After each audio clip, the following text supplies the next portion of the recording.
여러분은 지금 통장에 딱 얼마가 있으면 노후 걱정 없이 두 다리 뻗고 주무시겠습니까?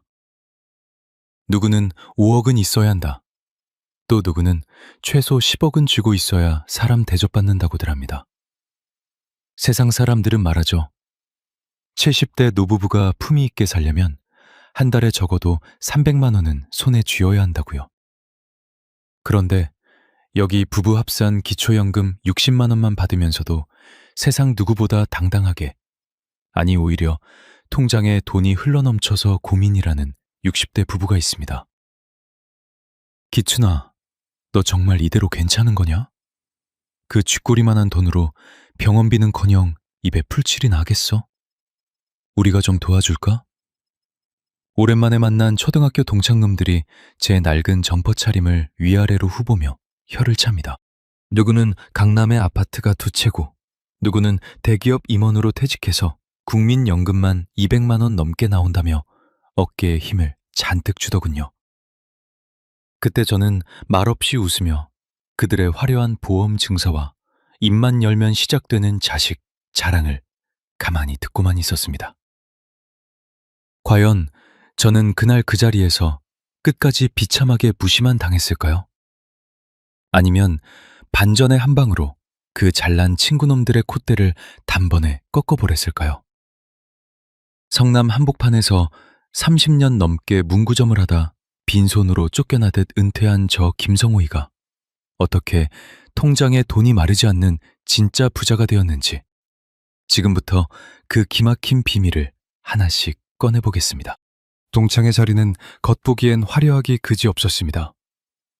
비싼 갈비를 뜯으며 친구들은 연신 자기 과시에 바빴죠. 하지만 제 눈에는 다 보였습니다. 국민연금 많이 나온다고 목소리를 높이던 녀석이 슬그머니 화장실에 가더니 아들에게 전화해 이번 달 대출 이자가 너무 올랐다. 50만 원만 좀 보태달라며 비굴하게 사정하는 그 떨리는 목소리를요. 또 다른 녀석은 서울 아파트값 올랐다며 어깨를 으쓱거리더니 정작 스마트폰으로 날아온 건강보험료 고지서를 확인하고는 얼굴이 흑빛이 되어 투덜대더군요. 그들은 수십억 자산가라는 화려한 껍데기를 쓰고 있었지만 사실은 매달 나가는 고정 지출과 무거운 대출금, 그리고 여전히 뒷바라지 해야 하는 자식들 때문에 속은 새까맣게 타들어가는 가난한 부자들이었습니다. 야, 기춘아. 너 성남 외곽 그 낡은 13평 빌라 산다며? 기초연금 60만 원으로 산다길래 우리가 오늘 밥값은 안 걷기로 했다. 마음 편히 먹어라. 동창의 회장놈이 비릿한 웃음을 지으며 던진 그 한마디에 식탁 위엔 싸한 정적이 흐르고 친구들의 동정 어린 시선이 제 낡은 구두 끝에 머물렀습니다. 순간 가슴속에서 뜨거운 것이 울컥 치밀어 올라차지만 저는 화를 내는 대신 조용히 자리에서 일어났습니다. 그리고 계산대로 걸어가 동창 회비로 부족한 나머지 금액 80만 원을 제 체크카드로 망설임 없이 긁어버렸습니다. 오늘 부족한 건 내가 낼게. 다들 노후 준비하느라 힘들 텐데 친구끼리 이 정도는 내가 대접해야지. 카드가 긁히는 경쾌한 소리에 친구들의 입이 떡 벌어졌습니다. 기초연금 60만 원 받는 노인네가 어디서 이런 큰돈이 났냐는 눈초리로 서로 얼굴만 쳐다보더군요. 그들은 절대 모릅니다. 제가 성남 초등학교 앞 문구점을 정리할 때 나라에서 지원해주는 전포 철거 지원금 400만 원부터 시작해서 단돈 원돈도 허투루 쓰지 않고 지켜온 제 삶의 전략을요. 저는 그들에게 묻고 싶었습니다. 수십억 아파트에 살면서 손주 용돈 5만 원 줄 때도 손이 벌벌 떨리는 당신들의 삶이 진짜 부자인지, 아니면 14평 빌라에 살아도 자식들에게 손 안 벌리고 매달 현금이 남아도는 제가 진짜 부자인지 말입니다. 동창회를 마치고 집으로 돌아오니 아내 경희이가 소박하지만 정갈한 밥상을 차려놓고 저를 기다리고 있었습니다. 우리는 매달 기초연금 60만 원을 받으면 그 중에서 40만 원으로 우리 부부의 한 달 생활을 충분히 해냅니다. 여보, 이번 달에도 우리 생활비가 남았어. 애들 맛있는 거 사주라고 좀 떼어놔도 넉넉하네. 아내의 밝은 목소리에 저는 깊은 안도의 미소를 지었습니다. 우리는 남들 다 하는 무리한 보험 재테크나 불안한 주식 투자 따위는 눈길도 주지 않습니다. 대신 나라에서 주는 복지 혜택을 꼼꼼히 공부하고 받을 수 있는 지원금을 빠짐없이 챙기며 우리 형편에 맞는 소박한 행복을 살게 했죠.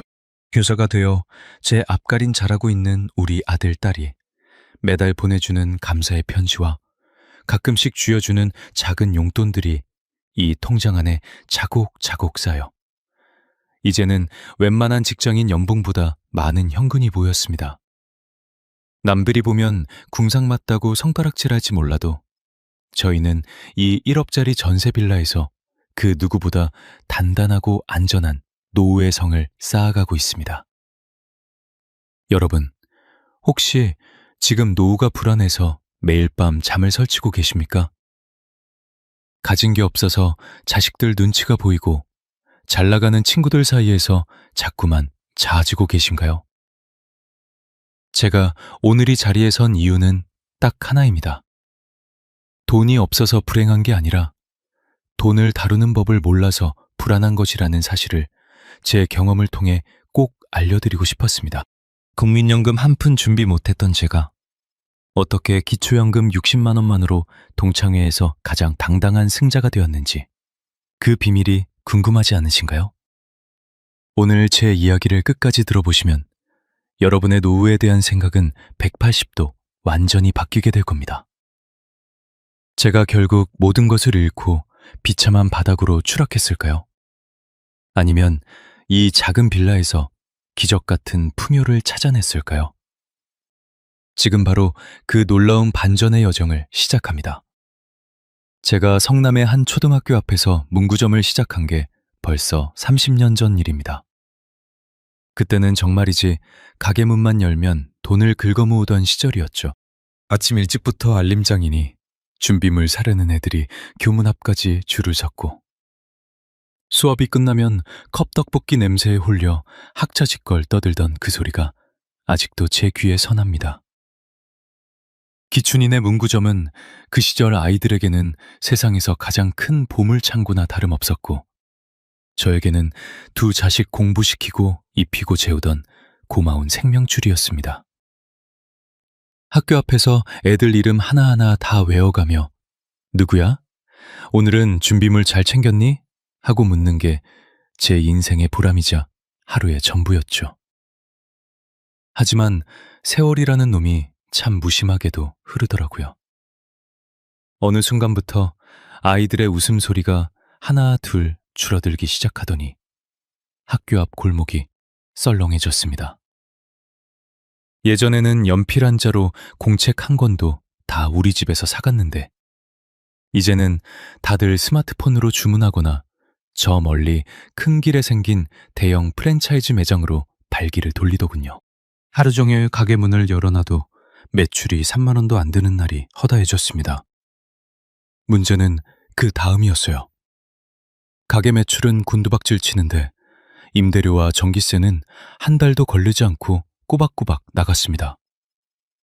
가게 근처에 대형마트와 다이소 같은 프랜차이즈 업체들이 우후죽순 들어오면서 제 문구점은 점점 고립된 섬처럼 변해갔죠. 아저씨, 여기는 떡볶이 안 팔아요? 저쪽 편의점은 1+1 하던데.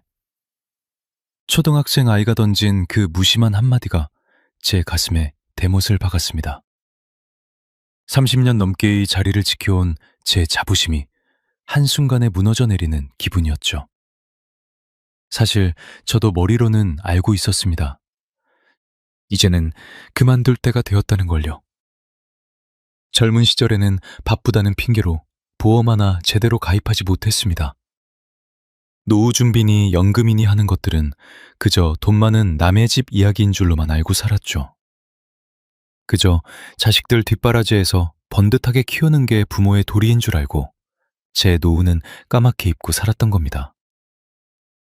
성남 바닥에서 억척스럽게 장사해서 우리 아들, 딸 둘 다 초등학교 교사로 임용시켰을 때는 정말 세상을 다 가진 기분이었습니다. 아버지 어머니 고생하셨어요. 이제 저희가 효도할게요. 애들이 그렇게 말해줄 때마다 가슴이 뭉클하면서도 정작 제 장은 텅 비어 있다는 걸 자식들에게는 절대 말하지 못했습니다.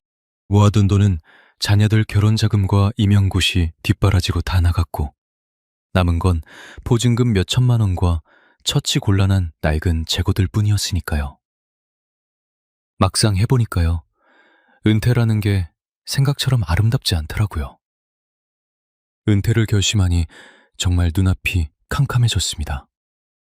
당장 수입은 끊긴 있는데 먹고 살 길은 막막하고 몸은 예전 같지 않아 다시 다른 일을 시작하기도 겁이 났습니다.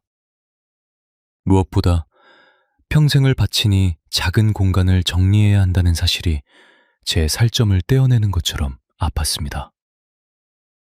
아내 경희이는 여보, 이제 쉴 때 됐어.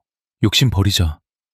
라며 제 어깨를 다독였지만 그 사람 눈가에 맺힌 눈물을 제가 왜 몰랐겠습니까? 우리는 그렇게 서로의 손을 꼭 잡고 텅 빈 가게를 지키며 몇 날 며칠을 한숨으로 보냈습니다. 문제는 여기서 끝이 아니었습니다. 결국 건물주로부터 재개발 때문에 가게를 비워달라는 청천벽력 같은 태거 통보를 받았습니다. 30년 터전을 잃는다는 슬픔보다 더 큰 현실적인 고통이 저를 덮쳤죠. 가게를 비울 때는 그냥 짐만 싸서 나가는 게 아니었습니다. 건물주는 처음 들어왔을 때처럼 깨끗하게 원상복구를 하고 나가라고 엄포를 놓군요. 철거업체 서너 군데를 불러 견적을 내보니 바닥 뜯고 벽집 벗기고 간판 내리는 비용이 무려 400만 원이나 든다는 겁니다. 여보, 우리 통장에 지금 400만 원도 없는데 어쩌지? 보증금이라도 온전히 받아야 이사라도 갈 텐데. 아내가 제 소매를 붙잡고 울먹이는데 가장으로서 정말 하늘이 무너지는 것 같았습니다. 평생을 성실하게 세금 내며 일해왔는데 노후의 첫걸음이 고작 철거비 400만 원 때문에 가로막힐 줄은 꿈에도 몰랐거든요. 그때까지만 해도 괜찮았습니다. 아니, 괜찮은 척이라도 할 수 있었죠. 부족한 돈을 채우려 대출이라도 받아야 하나, 아니면 이제 막자리 잡은 자식들에게 손을 벌려야 하나 밤잠을 설쳐가며 고민했습니다. 자식들은 이제 겨우 교사가 되어 제 앞가림 시작했는데 얘들아, 아버지가 가게 철거비가 없어서 그러니 돈 좀 보태다오 라는 소리는 죽어도 입 밖으로 나오지 않더라고요. 알고 보니 그게 아니었어요. 세상은 죽으라는 법만 있는 건 아니었습니다. 벼랑 끝에 선심정으로 찾아간 주민센터 구석. 게시판에서 발견한 그 종이 한 장이 저희 부부의 무너진 자존심을 다시 세워줄 기적의 시작일 줄은 그때는 전혀 몰랐습니다. 과연 그 종이 한 장에 무엇이 적혀 있었기에 제가 다시 일어설 수 있었을까요? 알고 보니 그게 아니었어요. 세상은 아는 만큼 보인다는 말이 정말 뼈저리게 다가왔습니다. 주민센터 구석 게시판에 빛바랜 종이 한 장이 붙어 있었는데 그게 제 인생을 바꿀 줄은 그때는 전혀 몰랐죠. 거기엔 소상공인 점포철거비 지원사업이라는 글자가 큼지막하게 적혀 있었습니다. 평생 장사만 하느라 이런 국가복지 혜택이 있는 줄도 모르고 살았던 제 자신이 참 한심하게 느껴지더군요. 가게를 닫고 싶어도 돈이 없어서 못 닫는 사람들이 저 말고도 이 성남 땅에 참 많았던 모양입니다. 소상공인 시장진흥공단이라는 곳에서 한 평당 20만 원씩 계산해서 저희 가게 20평을 기준으로 딱 400만 원까지 철거비를 지원해 준다는 내용이었습니다. 여보, 이것 좀 봐. 우리 철거비 400만 원 안 내도 될 것 같아. 나라에서 준대. 흥분해서 아내에게 전화를 거는 제 손이 다 떨렸습니다. 사실 이런 나라 돈 받는 게 처음엔 좀 부끄럽고 구걸하는 것 같아 망설여지기도 했는데요. 생각처럼 쉽지 않았어요. 제 쓸데없는 자존심이 문제였죠. 하지만 아내 경희이가 제 손을 꼭 잡으며 그러더군요. 당신 평생 성실하게 세금 내고 일했잖아.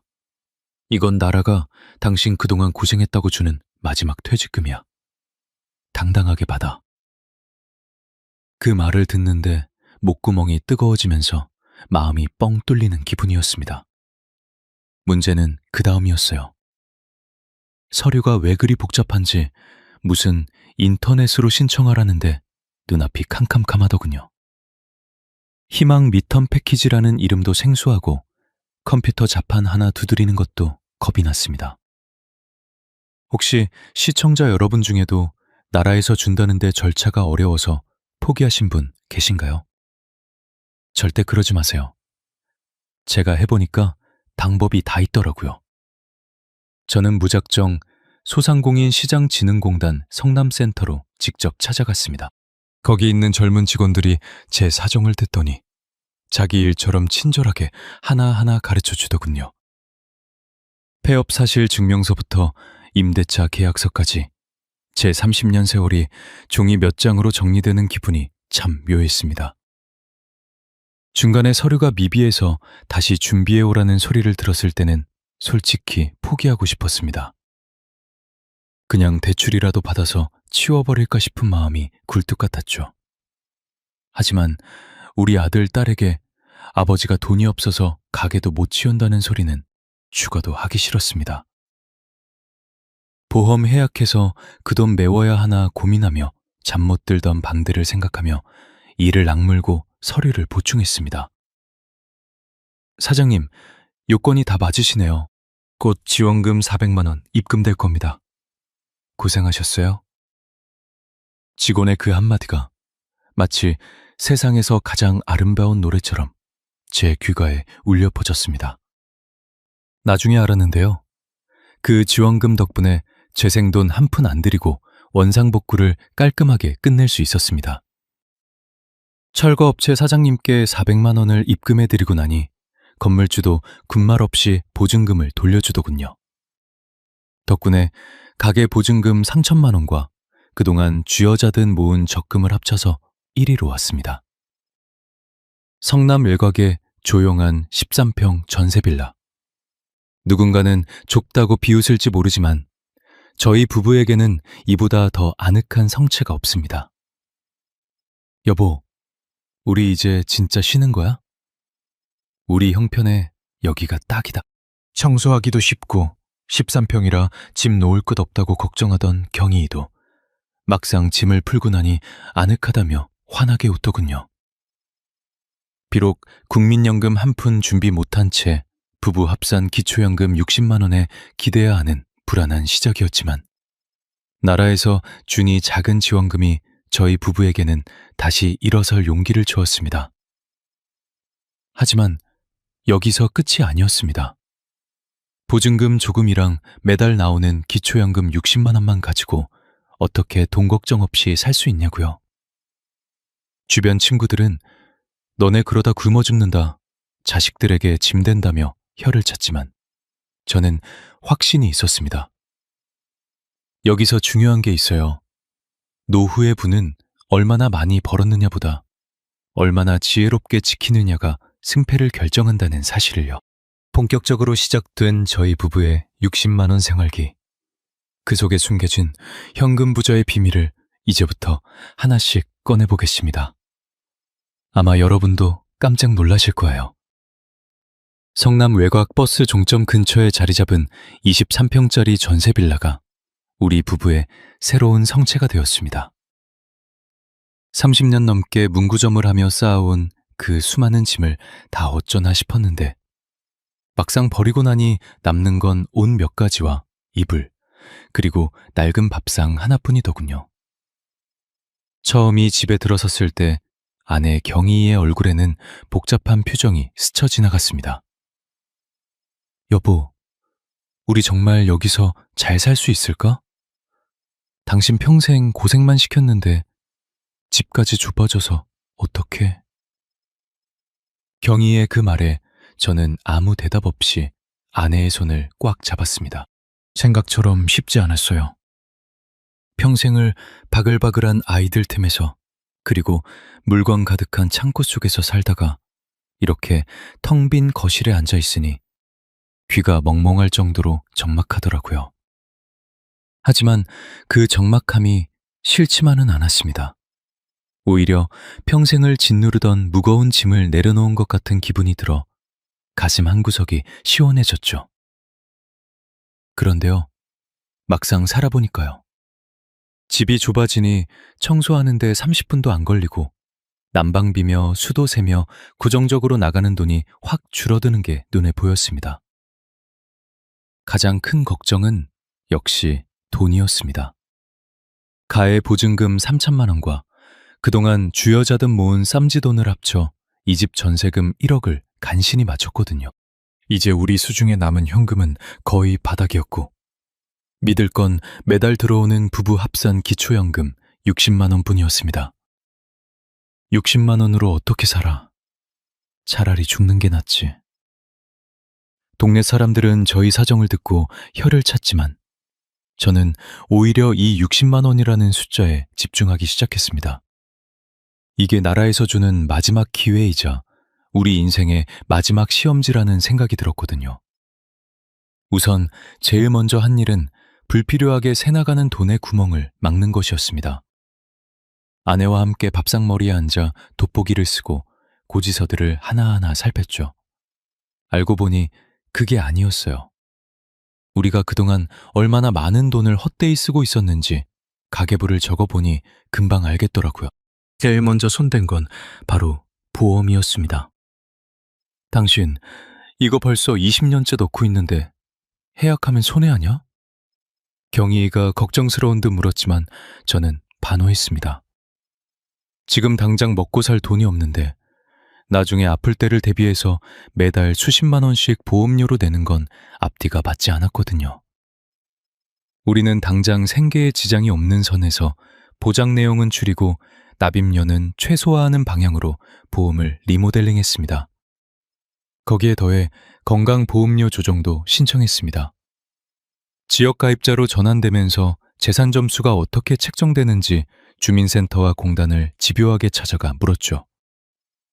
우리는 이제 소득이 없는 기초연금 수급자라는 점을 강조하며 감면 혜택을 받을 수 있는 건 다 찾아봤습니다.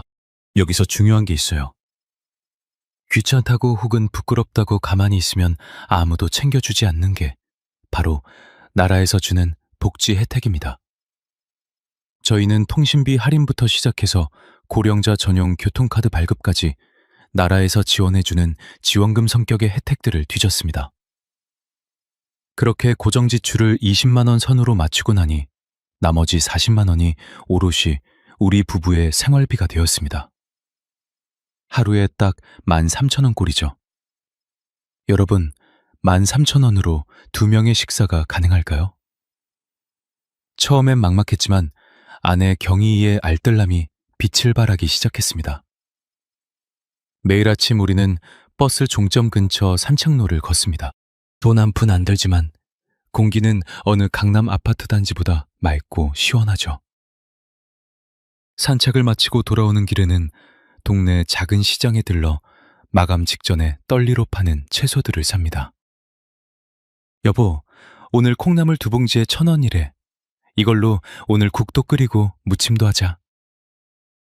경희이가 환하게 웃으며 검은 비닐봉지를 흔드는데 그 모습이 수천만 원짜리 명품 가방을 들고 있을 때보다 훨씬 더 예뻐 보였습니다. 우리는 그렇게 하루 13,000원의 행복을 찾아갔습니다. 비싼 외식은 못해도 집에서 따뜻한 밥 한 끼 쥐어 먹는 그 시간이 세상에서 가장 풍요로웠죠. 나중에 알았는데요. 우리가 이렇게 살 수 있었던 가장 큰 이유는 마음의 욕심을 내려놓았기 때문이었습니다. 주변에선 자식들에게 좀 달라고 해라. 교사가 된 애들이 부모 저러고 사는 거 알면 욕먹는다며 훈수를 듭니다. 하지만 저희는 생각이 다릅니다. 자식들에게 송 벌리지 않는 것, 그것이 우리가 부모로서 줄 수 있는 마지막 유산이자 최고의 효도라고 믿거든요. 매달 들어오는 기초연금 60만 원은 우리에게 단순한 돈이 아니었습니다.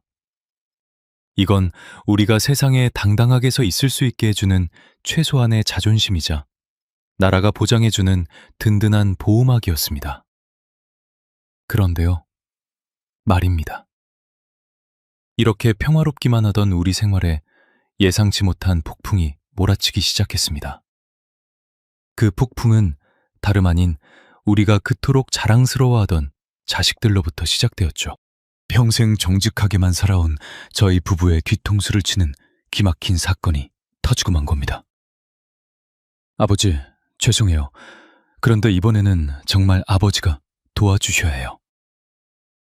밤늦게 찾아온 아들 녀석의 그 한마디에 제 심장이 덜컹 씁니다. 과연 우리 부부의 60만 원 생활기는 이대로 무너지고 마는 걸까요? 여기서 끝이 아니에요. 아직 우리가 넘어야 할 산이 하나 더 남아 있었습니다. 사람들은 말합니다. 부부가 60만 원으로 어떻게 사냐?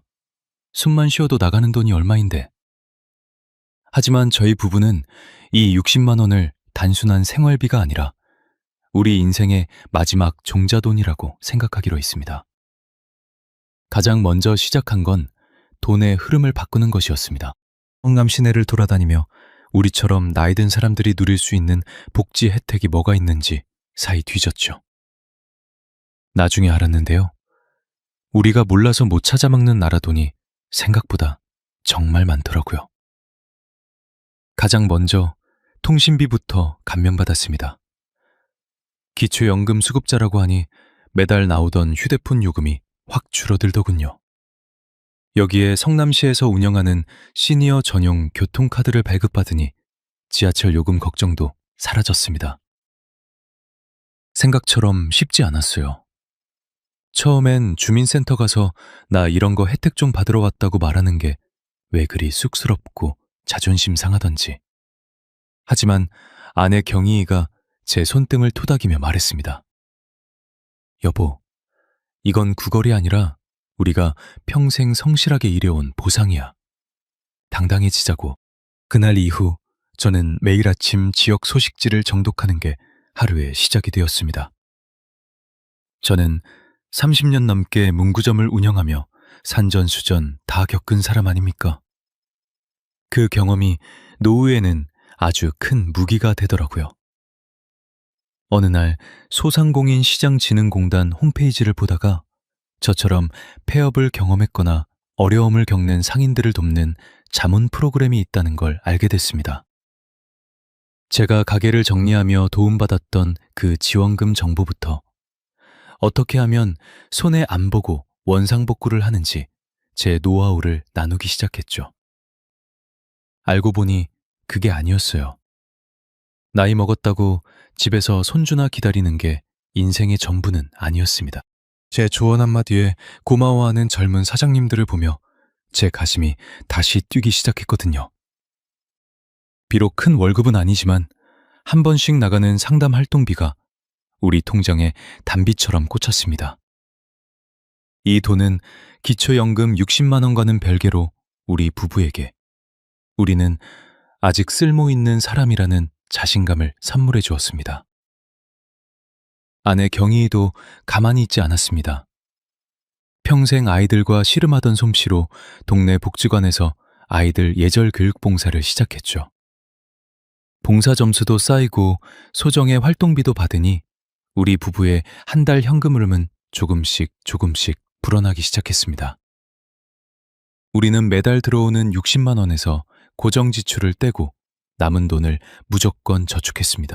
남들은 보험이다, 주식이다 하며 큰 돈을 굴릴 때 저희는 그저 따박따박 들어오는 현금을 지키는 데 집중했죠. 여기서 중요한 게 있어요. 많은 분이 노후의 한 방을 노리며 무리한 대출을 받아 투자를 하곤 합니다. 제 친구 중 하나도 강남 아파트 전세 끼고 샀다가 지금 대출이자만 매달 150만 원씩 낸다며 죽는 소리를 하더군요. 그 친구는 겉으로는 번듯해 보여도 밤마다 대출 고지서 보며 가슴 졸이며 삽니다. 반면에 저희 부부는 좁은 13평 빌라여도 빚이 없으니 두 달리 쭉 뻗고 잡니다. 오히려 매달 남는 돈을 모으다 보니 자식들이 명절에 주는 푼돈까지 합쳐져서 비상금 통장이 꽤 든든해졌습니다. 그때까지만 해도 괜찮았습니다. 우리 인생에 더 이상 시련은 없을 줄 알았죠. 교사가 된 우리 아들 녀석과 딸아이가 가끔 찾아와 소고기도 사주고 용돈도 쥐어주니 이게 인생의 황금기인가 싶었습니다. 그런데 말이에요. 세상은 정말 한치 앞을 모르는 거더라고요. 우리 부부가 이렇게 겨우겨우 쌓아올리니 소중한 평화가 예상치 못한 곳에서 균열이 가기 시작했습니다. 교사가 되어 누구보다 반듯하게 살 줄 알았던 우리 자식들에게서 걸려온 전화 한 통. 그 전화가 우리 부부를 다시 한번 벼랑 끝으로 내몰 줄은 꿈에도 몰랐습니다. 아버지, 저 사실 보증금 때문에 일이 좀 크게 터졌어요. 소화기 너머로 들리는 아들의 떨리는 목소리에 제 가슴은 다시금 철렁 내려앉았습니다. 겨우 안착한 23평 빌라 생활을 지켜낼 수 있을까요? 아니면 다시 한번 우리 부부는 모든 걸 쏟아부어야 하는 걸까요? 여러분, 인생에서 가장 행복한 시간이 언제라고 생각하시나요? 누구는 돈을 많이 벌 때라고 하고, 누구는 높은 자리에 올랐을 때라고 하죠. 저 김성우에게 묻는다면 저는 주저없이 성남 외곽 13평 빌라에서 보내는 바로 지금이 순간이라고 말하겠습니다. 성남 초등학교와 문구점을 정리하고 이 집으로 들어온 지째.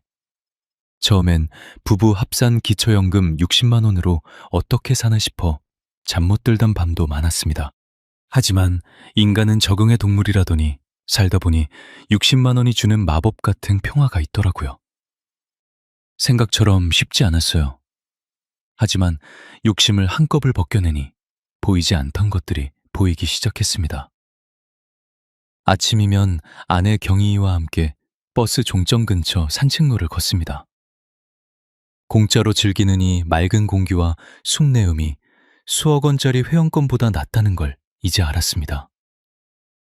산책을 마치고 돌아오는 길에 동네 작은 시장에 들러 딱 5,000원어치 나물과 두부 한 모를 삽니다. 여보, 오늘 시장 할머니가 시금치 한 줌 더 주셨어? 우리 오늘 부자네. 검은 비닐봉지를 흔들며 환하게 웃는 아내의 얼굴을 볼 때마다 제 가슴 속엔 잔잔한 행복이 물결칩니다. 우리는 이제 더 이상 비싼 옷도 화려한 외식도 필요하지 않습니다. 나라에서 주는 기초연금 60만 원만으로도 우리 두 사람의 하루는 부족함 없이 꽉 차 있었습니다. 무엇보다 저를 가장 기쁘게 하는 건 우리 자식들이었습니다. 초등학교 교사가 되어 반듯하게 제 앞가림하는 아들과 딸이 격주로 저희를 찾아옵니다. 아버지, 이거 학교 근처에서 유명한 소고기예요. 어머니 좋아하는 샤인머스켓도 사왔어요. 자식들이 양손 가득 들고 오는 그 선물보다 제 마음을 더 든든하게 하는 건 그 녀석들의 당당한 눈빛이었습니다. 저희가 자식들에게 손 벌리지 않고 60만 원으로 당당하게 사니 애들도 마음 편히 자기 인생을 설계하더라고요. 알고 보니 그게 아니었어요. 부모가 자식에게 줄 수 있는 최고의 선물은 유산이 아니라 끝까지 자립해서 짐이 되지 않는 모습이었습니다. 가끔 애들이 용돈이라며 20만 원, 30만 원씩 빳빳한 현금 봉투를 내밀 때가 있습니다. 그러면 저는 조용히 그 봉투를 다시 돌려주거나 아내 몰래 마련한 비상금 통장에 고스란히 넣습니다. 우리는 나라에서 주는 기초연금의 활동비까지 있어서 돈이 남아 너희들 예쁜 옷 입고 저축해라. 이 한마디를 내뱉을 때의 극쾌감. 여러분도 아시나요? 남들은 보험이 다 뭐다 해서 자식들에게 얹혀 살 걱정만 한다는데 저희는 오히려 자식들 걱정을 덜어주며 살고 있었습니다.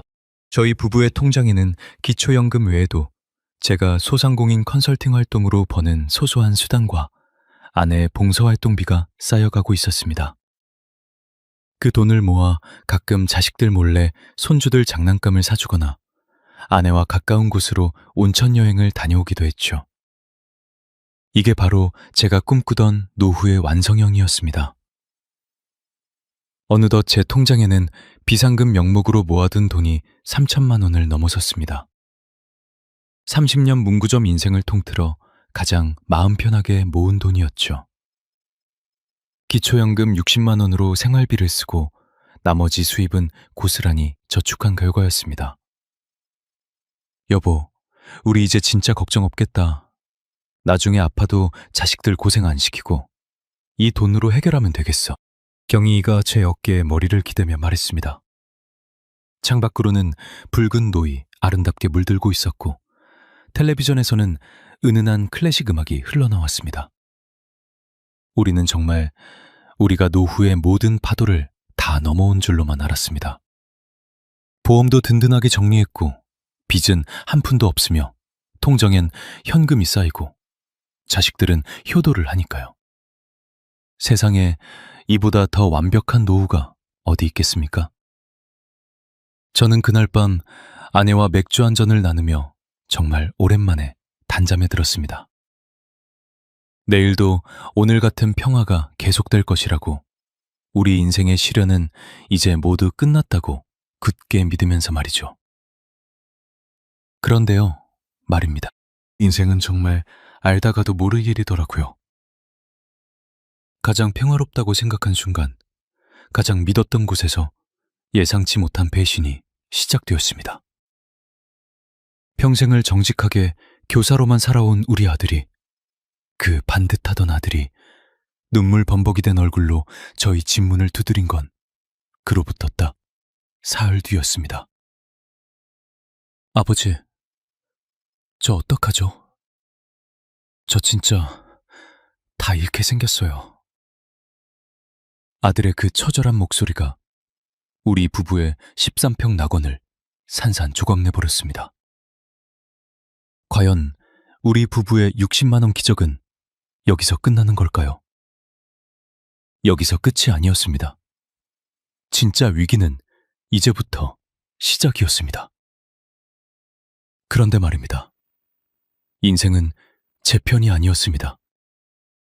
밤 11시가 다 된 시각, 정적을 깨고 울린 초인종 소리는 우리 부부의 소박한 낙원을 송두리째 흔들어 놓는 불길한 전조였습니다. 이 시간에 대체 누구야? 경희이가 가슴을 쓸어내리며 문을 열자 그곳에는 반듯한 초등학교 교사인 우리 아들이 서 있었습니다. 하지만 평소의 능능한 모습은 간데없고 며칠 밤을 샌 듯 췌장한 얼굴에 눈은 핏발이 서 있었죠. 아버지, 저 정말 죽고 싶어요. 어떡하면 좋아요? 아들은 거실 바닥에 털썩 주저앉아 어린아이처럼 꺼이꺼이 울기 시작했습니다. 제 심장이 바닥으로 뚝 떨어지는 기분이었습니다. 그때까지만 해도 괜찮았습니다. 그저 직장에서 힘든 일이 있었거니 아니면 며느리와 가벼운 말다툼이라도 했거니 생각했죠. 하지만 아들의 입에서 나온 말은 제 상상을 초월하는 비극이었습니다. 아버지, 저 전세 사기를 당했어요. 집이 경매로 넘어간대요. 아들의 목소리는 가늘게 떨리고 있었습니다. 평생 성실하게 공부해서 교사가 되고 알뜰하게 모아 마련한 아들의 첫 전세집이 통째로 날아가게 생겼다는 겁니다. 집주인은 이미 잠적했고 알고 보니 그 집은 수십 채의 빌라를 돌려막기 하던 사기꾼의 소유였습니다. 나중에 알았는데요. 우리 아들처럼 똑똑하고 반듯한 청년들이 오히려 이런 사기에 더 쉽게 노출된다고 하더군요. 아들은 대출까지 풀로 받아서 그 집을 구했는데 보증금 2억 원이 공중분해될 위기에 처한 겁니다. 은행에서는 당장 대출금을 상환하라고 독촉하고 당장 다음 달에 길거리로 나앉게 생겼어요. 경희이는 옆에서 뒷목을 잡고 쓰러질 듯 휘청이었습니다. 우리 부부가 기초연금 60만 원으로 아끼고 아껴서 만든 이 평화가 자식의 비극 앞에서 한순간에 모래성처럼 무너져 내렸습니다. 알고 보니 그게 아니었어요. 우리가 노후 준비 잘했다고 자부하며 모아둔 그 3천만 원의 비상금이 사실은 이 거대한 불행 앞에선 조그한 모래 아래 불과했다는 사실을 깨달은 순간이었습니다. 아들은 겨우 진정시키고 안방에 눕혔지만 저와 경희이는 뜬 눈으로 밤을 지새웠습니다. 제 손에는 아까 꺼내온 비밀 통장이 쥐어져 있었습니다. 기초연금 60만 원 생활비에서 떼어내고 상담활동비 모으고 자식들이 준 용돈 한 푼 안 쓰고 모은 소중한 3천만 원. 이 돈이면 아들의 급한 대출이자는 막을 수 있을지 모릅니다. 하지만 이 돈을 내주는 순간 우리 부부의 마지막 안전장치는 사라지는 것이었습니다. 여보, 저 돈 우리 노후자금이잖아. 당신 몸 아플 때 쓰려고 모은 거잖아. 경희가 제 손을 잡으며 눈물로 호소했습니다. 생각처럼 쉽지 않았어요. 자식을 살리자니 우리 노후가 벼랑 끝이고 모른 척 하자니 자식이 무너지는 걸 지켜봐야 했습니다. 여기서 중요한 게 있어요. 평생 정직하게만 살면 복이 온다는 말. 그날 밤 저는 그 말을 저주했습니다. 우리 아들이 무슨 잘못을 했다고 이런 시련을 겪어야 하는지 하늘이 원망스럽기만 하더군요. 보험도 다 정리하고 나라에서 주는 지원금 꼼꼼히 챙기며 이제 겨우 사람답게 사나 싶었는데 인생은 기다렸다는 듯이 가장 아픈 곳을 찔러왔습니다. 과연 저는 이 통장을 아들에게 내밀었을까요? 아니면 냉정하게 돌아섰을까요? 우리 부부의 60만 원 생활비는 이제 최악의 위기 속으로 빨려 들어가고 있었습니다. 여기서 끝이 아니었습니다. 진짜 처절한 사투는 이제부터 시작이었습니다. 새벽 4시 반. 평소라면 가장 깊은 단잠에 빠져 있을 시간이었지만 우리 부부의 눈은 핏발이 선 채로 거실 테이블 위에 놓인 낡은 통장 하나를 뚫어지게 쳐다보고 있었습니다. 그 안에는 우리가 성남 외곽 13평 빌라로 이사온 뒤 기초연금 60만 원을 쪼개고 상담활동비를 보태어 피담으로 모은 3천만 원이 찍혀 있었죠. 여보, 정말 이 돈을 줄 거야? 이건 우리 마지막 생명줄이잖아. 당신 허리 수술비고 우리 노후보험이나 다름없는 돈인데. 경희의 목소리는 파르르 떨리고 있었습니다. 그 사람 마음을 왜 모르겠습니까? 평생 문구점하며 애들 가르치느라 우리 부부는 제대로 된 옷 한 벌 한 번 못 가보고 모은 돈이었습니다. 생각처럼 쉽지 않았어요. 자식을 살리자니 우리 노후가 천길 낭떨어지고 안 주자니 전세 사기에 휘말려 신용불량자가 될 위기에 처한 아들의 얼굴이 눈에 밟혔습니다. 아들이 교사인데 신용에 문제 생기면 그의 인생은 끝이야. 우리가 굶는 한이 있어도 이건 막아줘야지. 제 말에 경희이는 결국 얼굴을 파묻고 소리 없이 어깨를 들썩이며 울기 시작했습니다. 부모라는 이름이 이토록 무겁고 처절한 것인지 67살이 되어서야 다시 한번 뼈저리게 느꼈습니다. 아침 일찍 아들을 만났습니다. 2년째 입고 있는 낡은 양복 차림의 아들은 고개도 들지 못한 채 제 앞에 앉아 있다군요. 저는 말없이 그 통장을 아들의 손에 쥐어주었습니다. 이건 내 엄마랑 내가 어떻게 모은 돈인지는 묻지 마라. 우선 급한 대출 이자부터 막고 변호사 알아봐서 대응해. 죽으라는 법은 없다. 아들은 통장을 움켜쥐고 한참을 흐느꼈습니다. 나중에 알았는데요.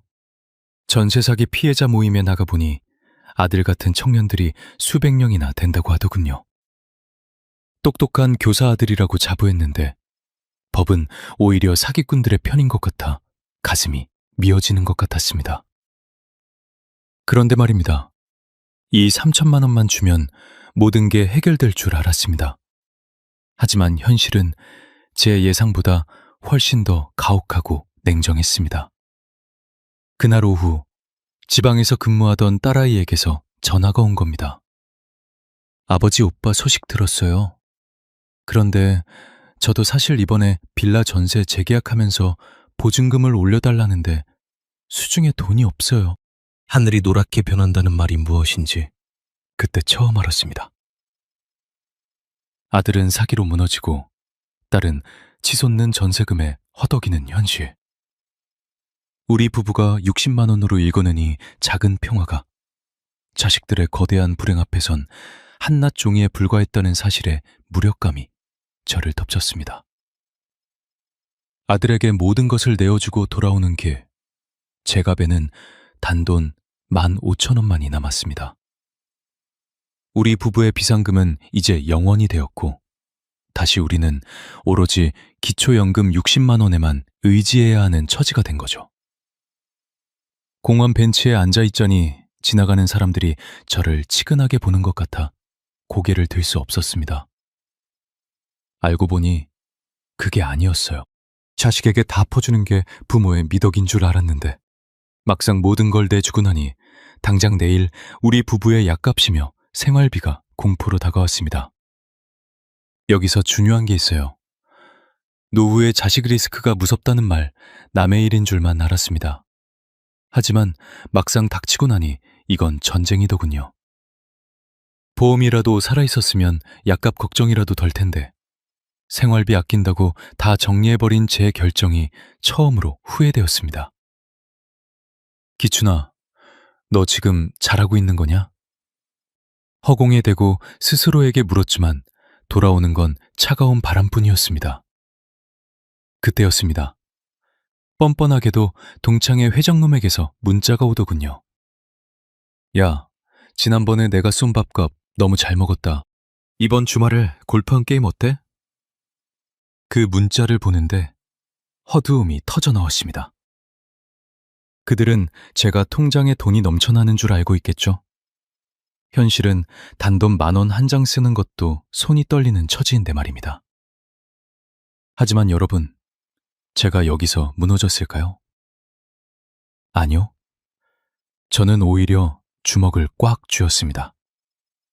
우리 부부의 60만 원 생활기를 지켜내기 위해, 그리고 무너진 자식들을 다시 일으키기 위해 제가 할 수 있는 마지막 비책을 떠올렸거든요. 여기서 끝이 아니었습니다. 진짜 처절한 사트는 이제부터 시작이었습니다. 아들에게 3천만 원이 된 통장을 넘겨주고 돌아온 집은 전보다 더 좁고 서늘하게 느껴졌습니다. 3년째 한 푼 두 푼 아껴가며 기초연금 60만 원 생활비에서 떼어내 모은 우리 부부의 전 재산이었습니다. 장롱 깊숙한 곳, 그 통장이 놓여있던 자리가 뻥 뚫린 걸 보니 제 가슴 한 구석도 같이 파여나간 것 같더군요. 여보, 우리 이제 진짜 어떡해? 당장 다음 달 당신 약값도 만만치 않은데. 경희가 텅 빈 서랍을 정리하며 힘없이 내뱉는 말에 아무 대답도 할 수 없었습니다. 생각처럼 쉽지 않았어요. 자식을 살렸다는 안도감은 잠시뿐이었고 당장 내일 먹고 살 걱정이 파도처럼 밀려왔습니다. 우리는 이제 정말 오로지 매달 들어오는 기초연금 60만 원에만 의지해야 하는 처지가 된 겁니다.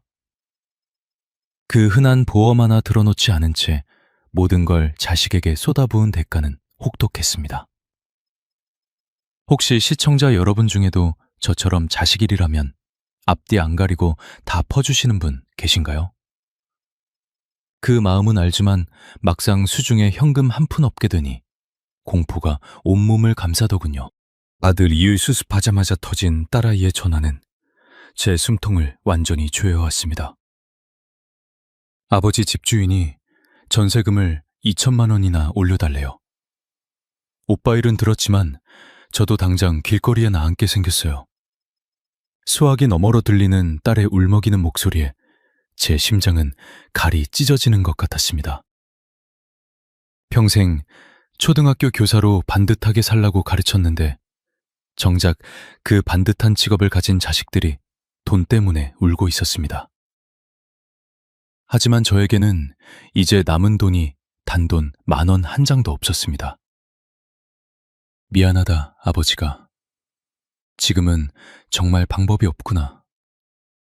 평생 자식들에게 든든한 버틴, 먹이고 싶었던 아버지로서 그 말을 내뱉는 순간 제 자존심은 바닥 아래로 처박혔습니다. 나중에 알았는데요. 요즘은 청년들을 위한 전세자금 대출이나 복지 혜택이 꽤 많다고 하더군요. 하지만 당장 눈앞에 2천만 원이라는 숫자는 우리 가족에게 태산보다 높게 느껴졌습니다. 경희이는 옆에서 전화 내용을 듣더니 아예 바닥에 주저앉아 통곡을 하기 시작했습니다. 우리가 무슨 죄를 지어서 애들이 다 저 모양이야. 장사만 하느라 우리가 너무 무식했나 봐. 아내의 절규가 좁은 빌라 안을 가득 채웠습니다. 울다 지친 아내를 재우고 저는 겉옷을 챙겨 입고 밖으로 나갔습니다. 이대로 무너질 수는 없었습니다. 알고 보니 그게 아니었어요. 제가 예전에 소상공인 시장진흥공단에서 지원금을 받아 가게를 정리했던 것처럼 분명히 어딘가에는 우리 아이들을 도울 방법이 있을 거라 믿었습니다. 밤늦게까지 문을 여는 시립도서관에 가서 서민 금융지원 체계와 청년 주거복지 정책들을 뒤졌습니다. 눈이 침침해서 돋보기를 고쳐서 가며 어려운 한자어와 법률 용어들을 메모장에 옮겨 적었습니다. 여기서 중요한 게 있어요. 돈이 없으면 정보라도 있어야 합니다. 딸아이에게 무턱대고 대출받으라고 하기 전에 이자가 싼 정부 지원금 상품이 있는지, 전세 사기를 당한 아들에게는 어떤 법적 구제 절차가 있는지 제가 대신 공부하기 시작한 거죠. 그때까지만 해도 괜찮았습니다. 몸은 힘들어도 마음은 다시 뜨거워졌으니까요. 그런데 말입니다. 도서관 문을 닫고 나오는 길에 제가 본 건 믿을 수 없는 광경이었습니다. 화려한 차림으로 고급 승용차에서 내리는 제 동창놈, 그리고 그 옆에서 고개를 숙인 채 주차 대행을 하고 있는 제 아들의 모습이었습니다. 하니, 네가 왜 여기서? 제 아들이 학교가 아닌 곳에서, 그것도 제 친구의 차 문을 열어주고 있는 모습을 본 순간 제 머릿속은 하얗게 타버렸습니다. 과연 우리 가족에게 닥치니 가혹한 운명은 어디까지 계속되는 걸까요? 여기서 끝이 아니었습니다. 진짜 처절한 싸움은 이제부터 시작이었습니다. 고급 세단 문을 열어주며 허리를 굽히는 아들의 뒷모습을 본 순간 제 심장은 천갈래, 만갈래로 찢어지는 것 같았습니다. 번듯한 초등학교 교사인 아들이 밤에는 대리주차 아르바이트를 하며 전세 사기에 갚고 있었다니요. 기춘아, 너 아들 농사 잘 지었다며. 동창놈의 비아냥거리는 목소리가 환청처럼 들리는 것 같아 머리가 어지러웠습니다. 알고 보니 그게 아니었어요. 자식에게 3천만 원이라는 거금을 내준 것이 부모로서 할 일을 다 한 거라고 생각했던 제 오만이었습니다. 돈만 주면 다 해결될 줄 알았는데 아들은 부모님이 피땀 흘려 모은 돈을 가져갔다는 죄책감에 밤잠을 설치며 몸을 혹사하고 있었던 겁니다. 저는 달려가 아들의 차가운 손을 꽉 잡았습니다. 아들아, 이제 그만해라. 아버지가 길을 찾았다. 우리 같이 살기를 찾아보자. 아들은 제 품에 안겨 한참을 울었습니다. 생각처럼 쉽지 않았어요. 무너진 자존심을 일으키고 다시 현실을 직시하는 일 말입니다. 하지만 저는 그날 밤 결심했습니다. 더 이상 돈으로 자식을 돕는 게 아니라 제가 공부한 복지 정보와 지원금 정책으로 우리 가족을 지키겠다고요. 다음 날부터 저는 아들의 손을 잡고 전세 사기 피해자 지원센터를 내 집처럼 드나들었습니다. 나중에 알았는데요. 나라에서 운영하는 긴급복지 지원제도와 피해자들을 위한 저금리 대출 갈아타기 상품이 생각보다 잘 마련되어 있더라고요. 제가 도서관에서 밤새워 적어온 메모장들이 빛을 발하는 순간이었습니다.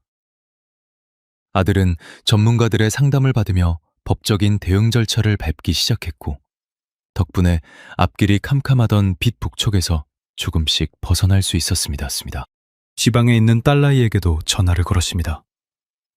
무턱대고 돈 없다고 미안해하는 대신 제가 찾아낸 교직원 복지기금과 공무원 대출 상품들을 조목조목 설명해줬습니다.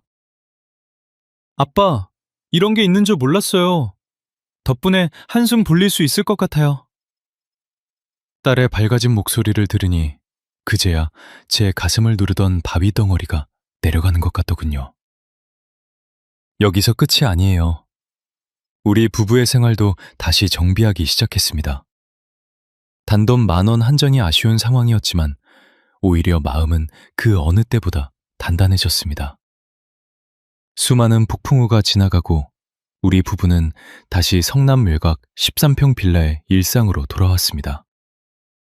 비상금 통장은 텅 비었지만 우리에게는 매달 꼬박꼬박 들어오는 부부 합산 기초연금 60만 원이라는 든든한 지원군이 있었습니다. 여기에 제가 소상공인 컨설턴트로 활동하며 버은 20만 원에서 30만 원 남짓의 활동비가 더해지니 우리 부부의 통장은 다시금 생기를 되찾기 시작했습니다. 여기서 중요한 게 있어요. 진짜 부자는 통장에 숫자가 많은 사람이 아니라 나가는 돈에 구멍이 없는 사람이라는 사실을 뼈저리게 느꼈습니다.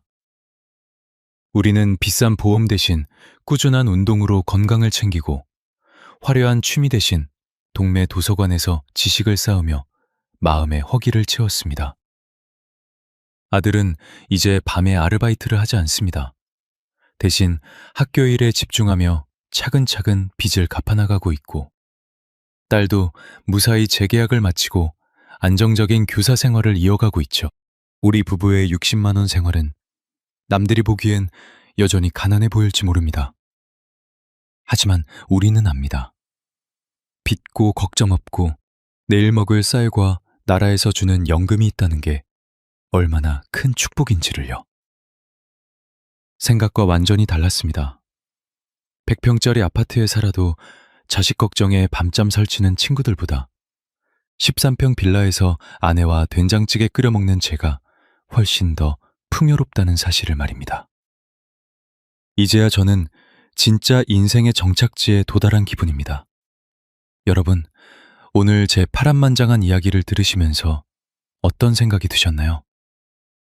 겨우 기초연금 60만 원 받으면서 저렇게 유난을 떠나 싶으신 분도 계실 거고, 나도 저렇게 되면 어쩌나 겁이 나는 분도 계실 겁니다.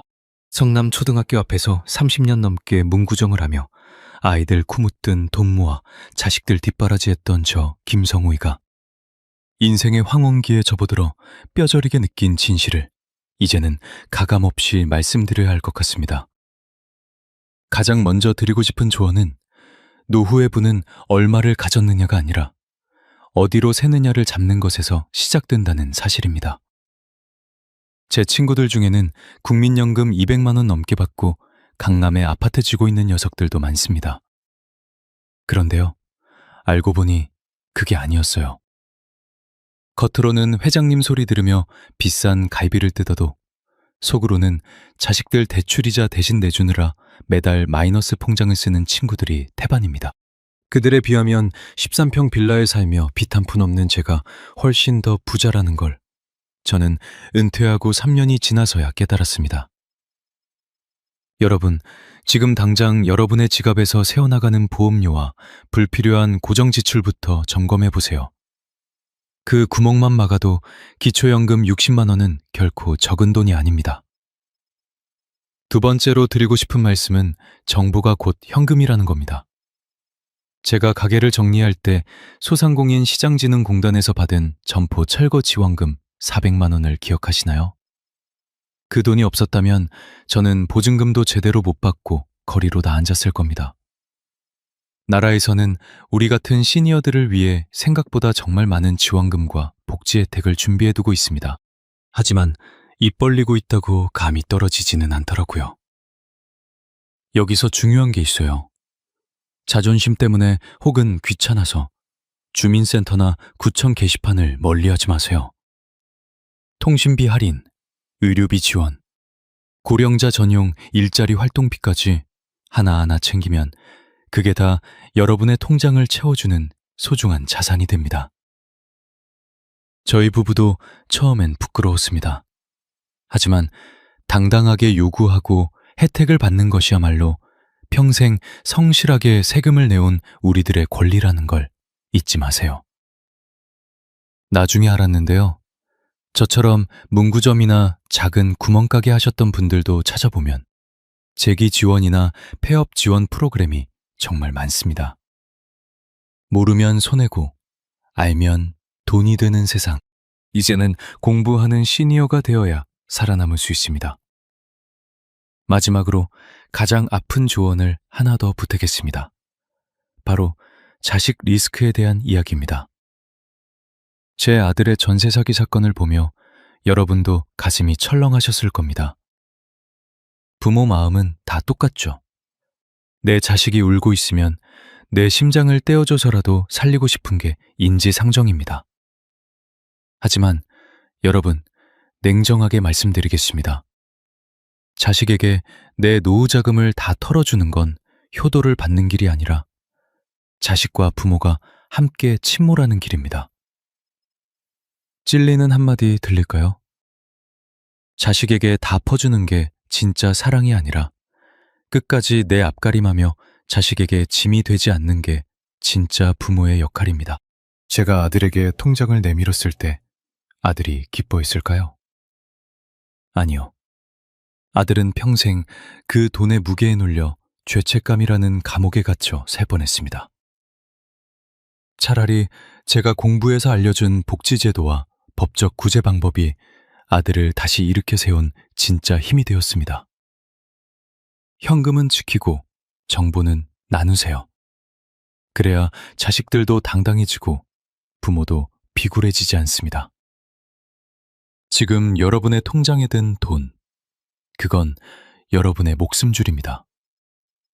그걸 가볍게 생각해서 자식들 사업자금이나 결혼자금으로 덜컹지 마세요. 우리가 바로 서야 자식들도 돌아올 곳이 있는 법입니다. 오늘 저 성남 문구점 주인 김성호의 이야기가 여러분께 어떻게 다가갔을지 궁금합니다. 비록 기초연금 60만 원이라는 소박한 숫자로 시작했지만 저는 지금 그 어느 때보다 제 인생이 풍요롭다고 자부합니다. 30년 넘게 앞만 보고 달려온 저에게 나라는 이 작은 전세 빌라와 따박따박 들어오는 연금을 선물로 주었습니다.